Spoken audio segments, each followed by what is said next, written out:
ทงนี้ส่วนมากก็จะใส่เข้างานทงบัดเชียงแหลมนี่ยังบ่ทันได้เกี่ยว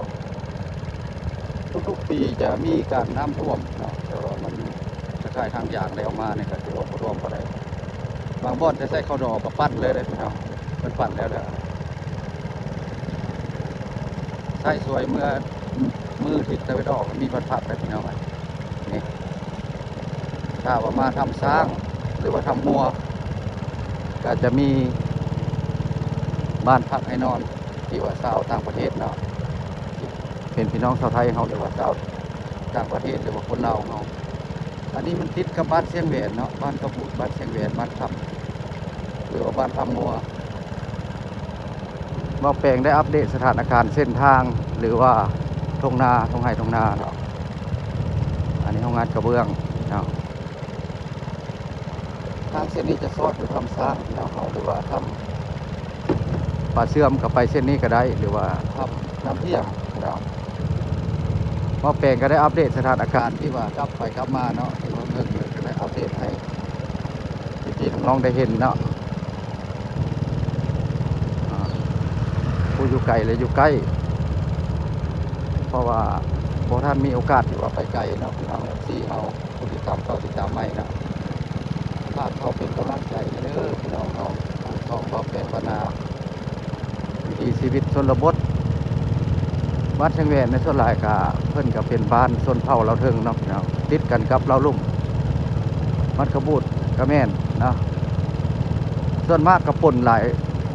กันหลายแล้วทุกมื้อนี่ก็ขึ้นอันเดียวกันเลยเนาะเราลุ่มเราเทิงเนาะ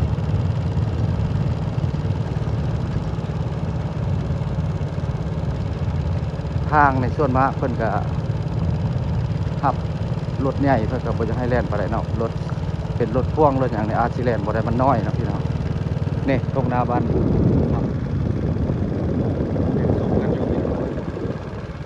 ยังสุกเต็มให้เต็มหน้ากันอยู่ร้านนี้ก็เป็นจุดหนึ่งจะเป็นแรงดึงดูดหรือว่าอาชีพเฮ็ดนาหรือว่าค้าขายปลูกป่าแต่ก่อนก็จะมีโครงการเลี้ยงไก่แล้ววันนี้เพิ่นก็ยุบไก่เพิ่นก็เฮ็ดปลูกยางพาราทานไก่เกิดก็เกิดขึ้นหลายทานแล้วนะอันนี้มันเป็นบ้านเสียงเวรแล้วก็ทำงัวส่วนมากน้องๆเพิ่นก็ไปเรียนอยู่ม.2นะครับตรงหน้าเพิ่นยังบ่แล้วหลายแต่ตรงหน้าเขาหรือว่ายังบ่สำเร็จหลายเนาะเราเข้าเพิ่นก็ยังบ่ทันสำเร็จหลาย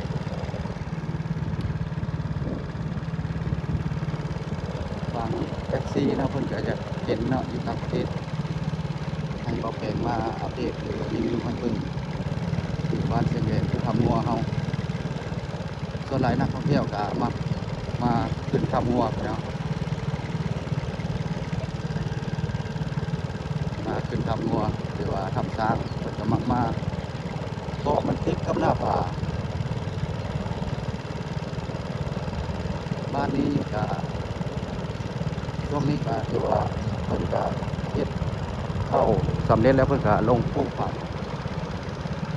คือปลูกมะแขงโม่เนาะเป็นพอสินค้าในตลาดเนาะ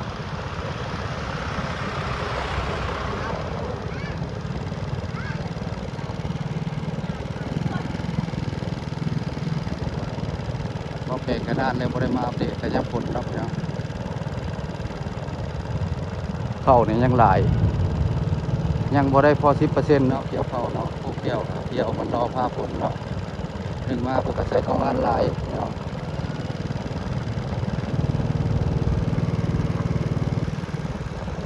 เสียงรถก็ยังน้องเนาะพี่น้องเราจะดังก็ได้เด้พี่น้องเข้ามาเข้า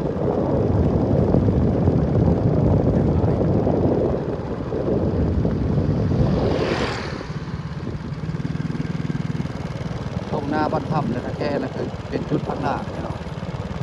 บ้านถ้ำบ้านตะแค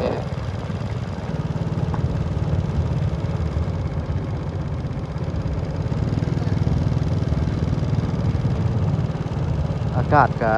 เย็นพี่น้องเพราะว่ามันใกล้หน้าผาเนาะ อันนี้เป็นส่วนกล้วยเพิ่นออกมาปลูกกล้วยแล้ว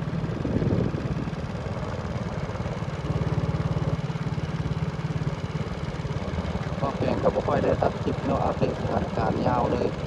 อันนี้ป้ายทำสร้างเนาะส่วนหลายก็บ่ได้สู้ตัดคลิปกระแลมเนาะเพิ่นยามเกี่ยวข้าวเมื่อยแล้วก็พอได้กินกระแลมเนาะเพิ่นก็ขายกระแลมข้าวจี้เอาเป็นก็บ่ได้สู้ตัดคลิปเพราะมันขาดบรรยากาศพี่น้องถ้าว่ายาวหลายก็บ่แปลกสิอัปเดตเป็นเอพิโซดเนาะต่อเอพิโซดเพราะว่ามันยาวหลายแล้วก็ยาน FC ก็บ่จะเบิ่งว่ามันนานโพดเนาะพี่น้องอันนี้อัปเดตเส้นทางและก็ทุ่งนาบ้านถ้ำบ้านหนองบัวเฮาหรือกับบ้านเชียงแหวนบ้านกระโบดแล้วก็บ้านตาแก่พี่น้องอันนี้น้องๆนักเรียนเพิ่นกำลังเลิกดิโรงเรียนบ่แม่นมัธยมเนาะประถมเนาะพี่น้องครูอาจารย์เพิ่นก็นั่งเต็มอยู่พี่น้องประมาณ3:30หรือว่า4:00ก็ได้เลิกดิวันนี้ก็เป็นวันหน่วยพัฒนาเขาออกอีกอันนี้เนาะพี่น้อง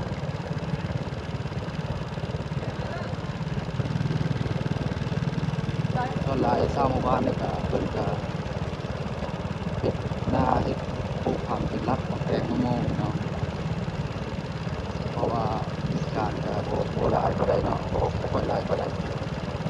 เส้นทางแล้วนี่ก็เส้นทางเส้นนี้ก็แล้ว2003 2002เนาะได้3-4 ปีปลูกยางถ้าบ้านจะกลางของบ้านก็ถือว่าดีพี่น้องดีขึ้นมากเป็นก้อนและเป็นทางที่ตรงเข้าไปยากเลยนะครับนี่ก็สะดวกสบายนะ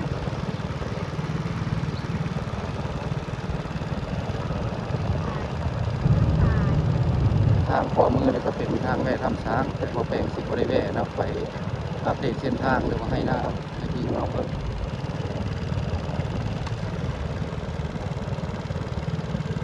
สองรถน้องก็ขอโทษขออภัยพี่น้องบอกรถก็เป็นมันดับเนาะมันเป็นรถ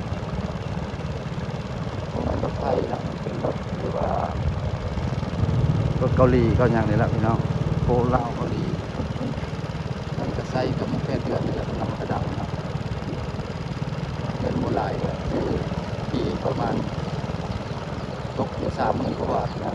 ถ้ารถไทยมันก็ต้อง6-7 หมื่นนะเงินโบถึงก็เลยเอาซัมนิคีก่อนนะตัวนี้ก็จะเป็นทางขึ้นทำซากแต่บริเข้าเท่าพี่น้องนี่เขาแปลงบริเข้าเพราะว่าเขาถูกขายแล้วครับแท็กซี่ก็ที่เหลือได้นะอันนี้อัปเดตหมู่บ้านนะให้หน้าประทับให้เบิ่งทางเข้าไปสู่ในตัวเมืองอันนี้นะ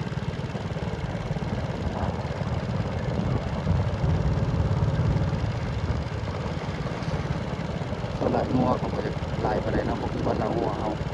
งัวในลายส่วนมากเพิ่นจะขายมันยากเป็นวันเพราะว่าเขาก็ต้องได้ผูกได้มัดต้องได้เลี้ยงได้มีการระวัดระวังนะถ้าว่าไปชนรถชนเนี่ยเพิ่นจะมันจะมีการสูญเสียนะเพิ่นก็ประกาศแล้วนี่ยังหลายพี่น้องตรงหน้าบ้านยังเกี่ยวหลายเข้าเพราะว่าเพิ่นใส่เข้างานหลายพี่น้องใส่เข้างานหลายพี่น้องใส่เข้าดอแล้วมันยากน้ำการน้ำเนาะในหน้าโน้นใส่เข้าดอได้คือหน้าบ่แปลกครับ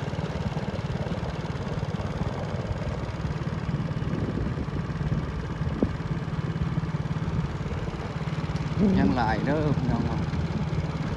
ตกหน้าบ้านคำบ้านตะแคถือว่ายังหลายยังบ่ได้พอ10%เนาะเพิ่นเกี่ยวเขา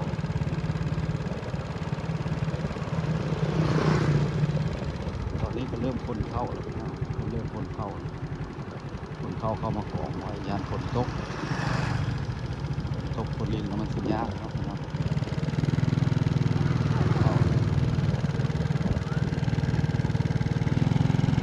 เขายังเขียวหลายอยู่นะพี่น้อง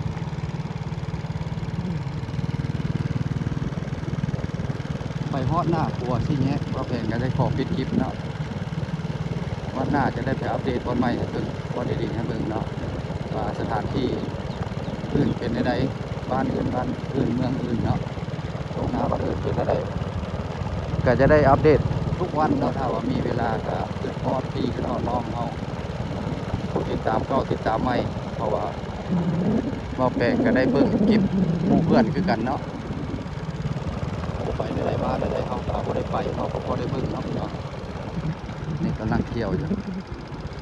อันนี้เป็นข้าวดอนซุปพี่น้องซุปผักเกี่ยว